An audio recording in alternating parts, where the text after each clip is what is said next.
Good morning, everyone.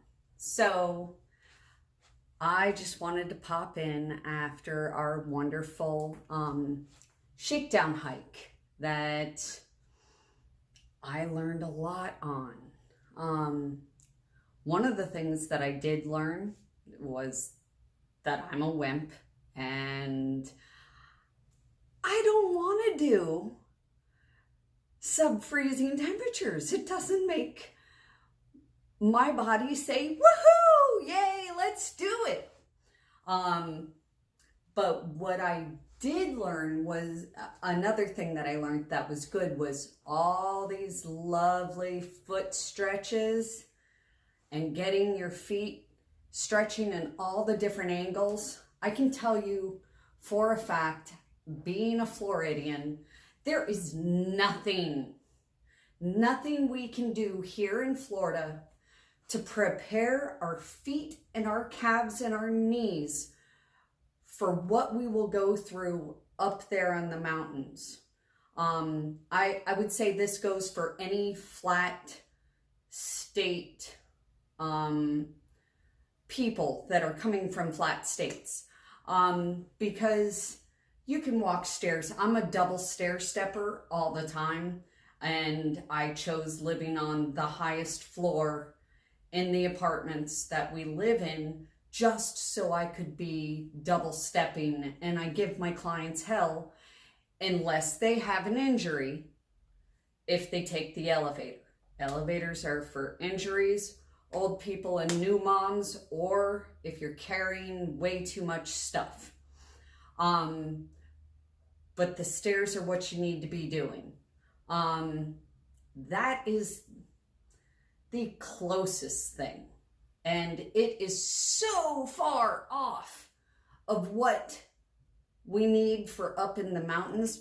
Never on a stair stepper are we going to be walking consistently with our feet angled up as high as they can possibly be, and then twisted and angled in all these different positions as you step on rocks, and you get like little flippities and whatever because of hitting them the way that you do and slipping off them.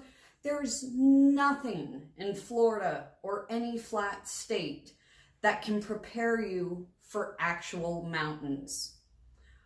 But if you keep your connective tissue and your muscles softer and more flexible, then you can handle these extremes much, much better. When we were driving home, so we did about 20.8 miles in a day and a half, and it was challenging. We did 16 on the first day because we knew it was going to get really cold, and my legs were quite happy about doing it. But then after sitting in the vehicle for 30 minutes to 2 hours, which then became 10 hours, oh my gosh, when I got up, I was walking. I definitely had the hiker's stroll or whatever it's called. I had it. It was bad. But doing simple foot rotations and really pushing down and really pulling up and down and up and down, and the more I moved it right before getting up out of the vehicle or getting up out of bed to go to the bathroom or whatever, the more I moved it prior. Simple movements, not deep stretches. You never do that without the tissues being warmed up. But simple rotational stretches will make an amazing difference in how your body reacts afterwards. I can't say enough about this trace mineral tablets and these magnesium tablets from Trace Mineral Research on Amazon. How important these are for connective tissue. Not necessarily for the muscles, but the connective tissue is what wraps around each of the muscles. It's what forms the tendons. The connective tissue is what gives everything in your body shape and then holds it where it is. So it's what keeps your heart and your lungs up in the middle of your chest instead of sitting down in a gelatinous blob at the top of the diaphragm. And it also holds the blood vessels. So as they go through the connective tissue, which is supposed to glide and flow. But if you're deficient in magnesium, and I go with that brand of magnesium because it uses multiple forms of magnesium and does not use magnesium oxide. Magnesium oxide and magnesium aspartate are terrible. Do not get them. They definitely cause diarrhea. Citrate helps allow your body to expel by calming the connective tissue, which is the fascia. You want this, but you got to find your own special magic number. Everybody's magic number is different, but a good rule of thumb is to go by the directions on those bottles. They will tell you what to take. Take them for a week. You should notice a significant positive impact on how your connective tissue feels. You should be able to sleep better. You should be able to have better emotional responses because everything is not tight and restricted and in fight or flight. That is not our goal when we're out here in life or on the trail. We don't want our bodies so angry at us that all our reactions to everything else is irritated and angry. The other two things that I did have out on trail with me this past weekend was zinc because of the cold, and I didn't want to take a chance of getting sick. And then this turmeric, organic turmeric with curcumin and ginger. And I believe that it also has, the black pepper. All of those are huge, huge anti-inflammatories. And that turmeric is like $11 a month. It is so worth it. And the pills are so super light. Now, the minerals, they're not light. There's no way you can get around it and get quality with lightweight when it comes to that. I've tried.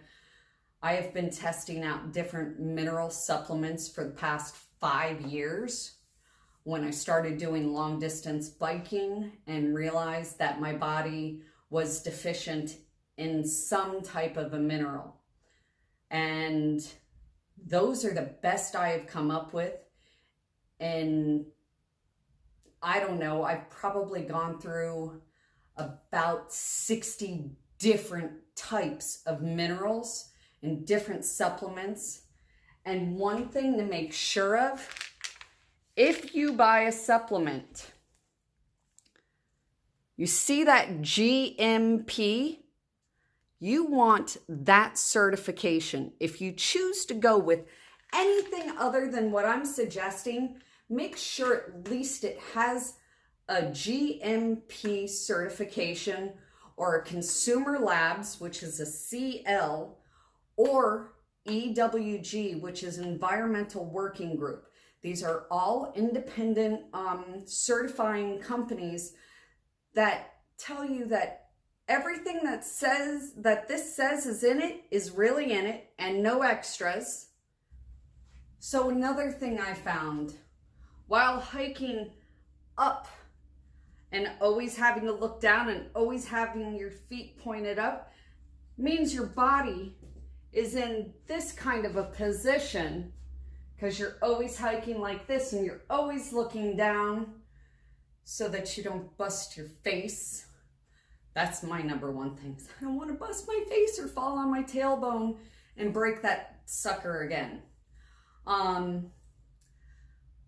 felt that my whole body was closing, and every time that I was able to get to a semi-flat, doesn't have to be perfectly flat, but it cannot be at even a higher than a 30-degree angle. So if you're kind of here to a semi-level position, you need to pay attention and, for one, stand up straight so that this angle in the front is fully extended. And then when you notice your upper back and your shoulders starting to get sore and maybe a little pinching at the front, I know I'm not the only person that has this, but just in case, it might just be me. But what you want to do is you stick your poles equally and evenly at the same time. Push down and squeeze backwards. Here, I'm going to do it this way. Push down and squeeze like you're trying to bring your elbows to touch behind your back. You're never going to be able to touch it, but what that does, and if you can do it and look up at the same time, it opens and stretches everything from your sternum, which is the front of your rib cage, where all the muscles attach. It opens them and it lifts your rib cage up off your organs, and it will allow you to breathe better. And it takes a lot of discomfort and pain off of your back and your neck. Another good thing that I noticed when we're hiking up and you're pretty much staying focused on staying right here and only looking a few steps ahead, except when you lift up just to see what's coming up, your body is only moving like this. So, doing rotational stretches is hugely beneficial to maintaining flexibility of your body in all ways. So, I'm gonna take you over to the doorway and show you a couple of things that you can do with any tree. So, we are in a doorway. You don't need a full door, but you do need to have two sides of a tree or a doorway or whatever. But you stand and then you twist your body. And you breathe into it, because each breath you take will take you deeper into the stretch. And you don't just stretch one direction, you must stretch both. Both are important. And if you do just one, then you're gonna start hiking and the other side's gonna get pissy and start screaming obscenities at you. And that's not what we want. We want our bodies to say, I love you, I got you, let's do this shit.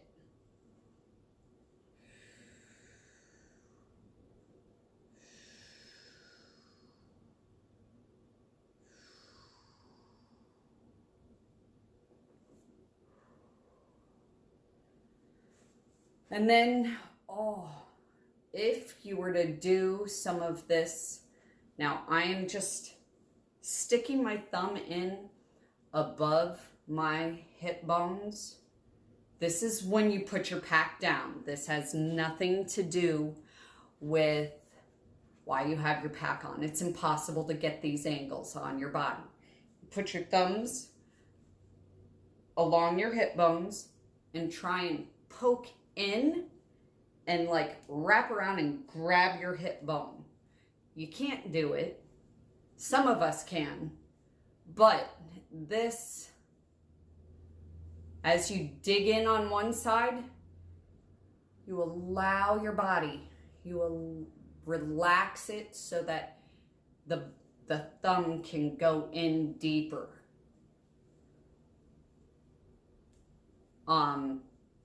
So this is huge because you're lifting and pushing all the time. This is great for the hips and it's great for the lower back. So I have to use my massage table as a picnic table because that's what I have to work with here. And it was 39 degrees when we woke up, and we're in Tampa. I thought I was coming back to get out of that crazy stuff. So my massage table has to work. These are stretches that I do at every single picnic table while hiking, because there aren't that many out there. And when you do have them, you need to take advantage of having something that's a horizontal plane to work with. So I'm going to go over hip stretches first. And just so you all know, I have been a massage therapist for 26 years, and I specialize in athletes and injuries. I'm also a health coach, and I went to school for alternative medicine. I have personally destroyed my body in my past. I rolled an ATV over myself. I herniated 15 discs. I dislocated and broke my shoulder. I broke 4 ribs. That was all in just that one accident. Now I've broken my tailbone 4 times.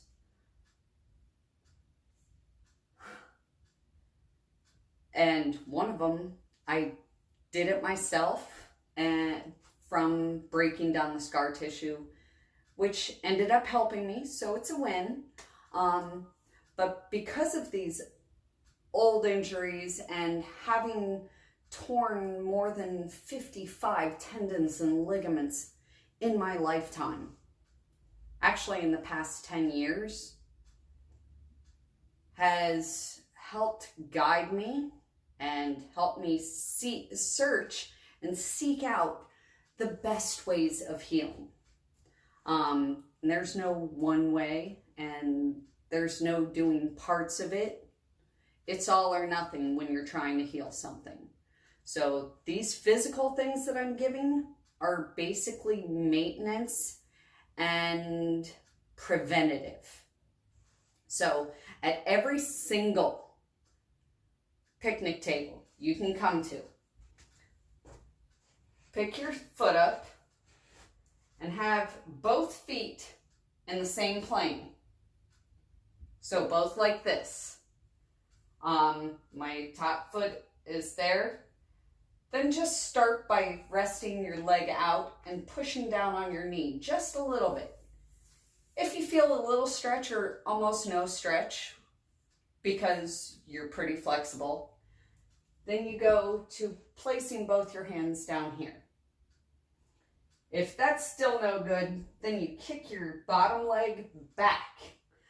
But the key is keeping your feet in the same plane. Toes going in the same direction, heels in the same direction.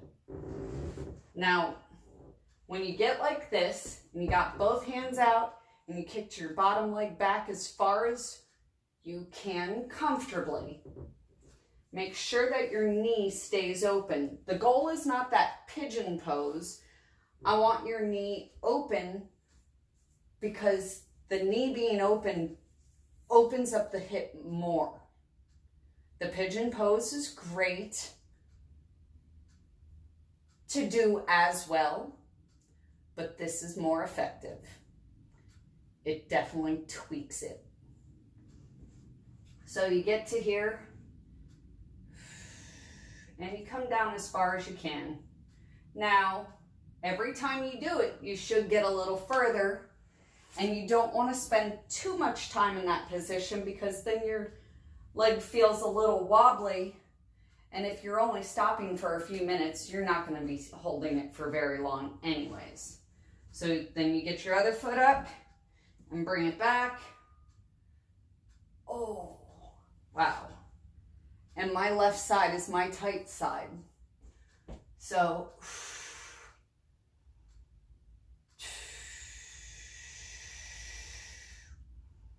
preferably, you want your back foot and heel touching. You can bring your heel up, but it's way more effective with your heel touching. And you try and bring your sternum, which is the middle of your chest, towards your ankle.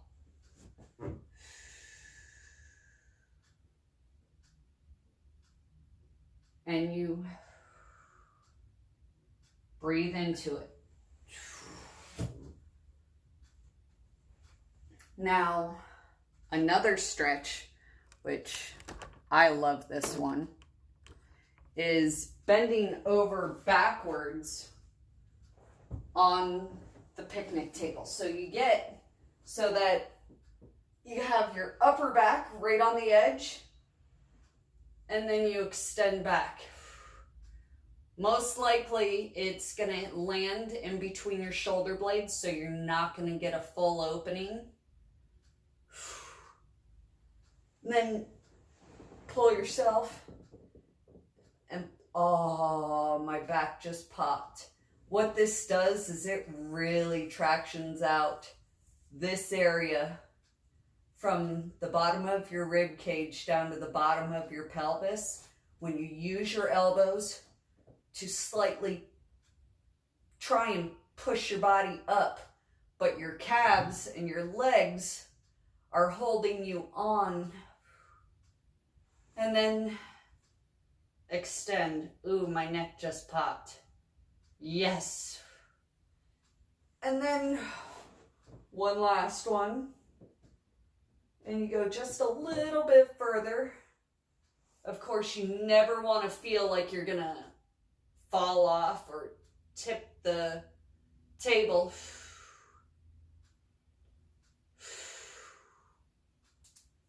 And then before getting up from a position like this, come up to one elbow and turn and stretch to grab the bottom of the table. And then, ooh, twist it real good. And then turn the other way. Oh, that was fabulous. And twist some more. And then sit up. So those two are necessities at every single stop. Here's another one to do when you stop and put your pack down. It's one of the ones that you would do when you get to a picnic table. And this is good for cyclists. This is good for people who sit at desks. This is good for people who are hiking and we got our arms up in front of us. We have our shoulders forward because we're carrying an extra 32 to however much weight you're carrying. It's more than what your body is used to, unless you do this all the time, and then it's still good for you. So, start by putting your hands up. My arms are right next to my ears. My head is not forward. I'll show you. So we're here. Now, you grab one hand, and you have both your feet touching one another. So now you lean to the side and then let your hip go out away. Hold on. So when we're here, you want to try and bring your elbow back, which then opens everything down the front to the front of your pelvis and into your pubis bone, which is important. And you want to take, when you're doing this, you want to push, like you're trying to push your hand into whatever is that way, but back behind your head without leaning your head forward. So when you're here, then it's really hard to talk. You want to look up and towards your hand.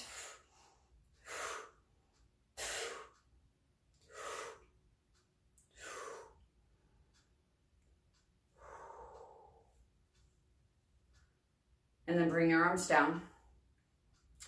This next one, I'm only going to demonstrate because it's almost impossible for me to talk while doing it because I'm so tight after hiking and then sitting in the vehicle for 12 hours or however long it took us for sitting and stopping and all the other stuff.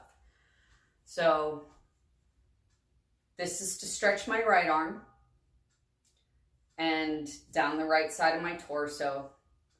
So I raise my hand up, raise my other hand up. I grab my wrist from behind my hand, thumb going down the forearm. Not this. This is not effective. This way. Lean off to the side. Let that hip kick out. Once you get to here and it's kind of comfortable, then start bringing your arm back.